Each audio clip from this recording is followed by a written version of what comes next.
All right, folks, here are your three breaking cybersecurity stories for today.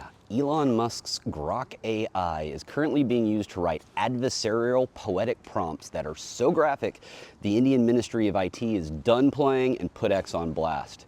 Yeah, it turns out that enterprising incels have discovered that if you phrase the prompt poetically enough, Grok will happily bypass its filters and digitally undress anybody who makes the mistake of uploading a selfie online.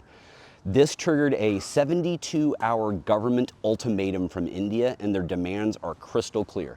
They want a full-scale audit of X's governance. They want a review of their prompt processing and safety guardrails, and the immediate deletion of the accounts that are creating these deep fakes. So if X doesn't play by the rules, they'll lose their safe harbor status, which means that their neutral host immunity vanishes and every piece of user-generated trash becomes now X's legal liability. So what should you be doing if you suspect you're seeing a deep fake? Well, don't share it or retweet it for awareness. That only propagates the problem. Just report it and move on, okay? Next up, the folks over at Apple accidentally left the back gate open to their walled garden. We're learning more as details come in, but it appears that a major assembly partner admitted that hackers spent the last few weeks of December vacuuming up the blueprints for the iPhone 17 and 18. We're not just talking about, corporate memos and financial data. We're talking about the manufacturing DNA, the proprietary secret sauce that Tim Cook usually guards like nuclear codes.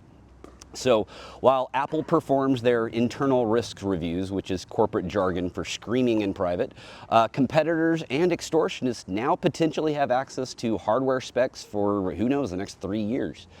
This just goes to show folks that your intellectual property is only as secure as the most underpaid IT manager at your third-party factory. So if you're waiting for the one more thing in the 2026 keynotes, you don't have to wait. We'll probably find the CAD files somewhere on a Russian forum in the next weeks or months to come.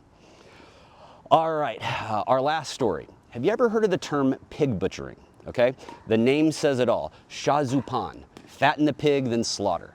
The scam often starts off with like a wrong number text or a DM on Instagram or a match on Tinder or Hinge or something like that, The profile is always conveniently attractive and, shockingly enough, interested in the same hobbies as you.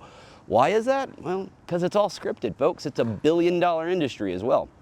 Barclay's data indicates that men are slightly more victimized in numbers, but women are typically are on the hook for more damages. And check this out. Reuters, I think that's how we pronounce it. Reuters, I don't know. Well, they recently reported that police raids in the Philippines uncovered pig butchering handbooks that are used by cyber fraud gangs and social engineering romance scams. They also note that these manuals literally train scammers on how to manipulate you and keep you hooked. One line in the handbook even says that a woman's IQ is 0 if she's in love, which exactly tells you how these assholes think. So in order to protect yourself from pig butchering scams in 2026, keep an eye out for unsolicited wrong number texts. Also, if a match on a dating site really wants to move you quick to WhatsApp or Telegram, or if they're unable to take video calls and such, that's a huge, huge red flag. And also, should you suspect if you're a victim of this sort of scam and want to notify the authorities, stop all communication and instantly report the incident to FBI's Internet Crime Complaint Center or the FTC to help authorities track and apprehend these criminals. So with that said, that wraps up today's stories. This is Andy Thompson signing off.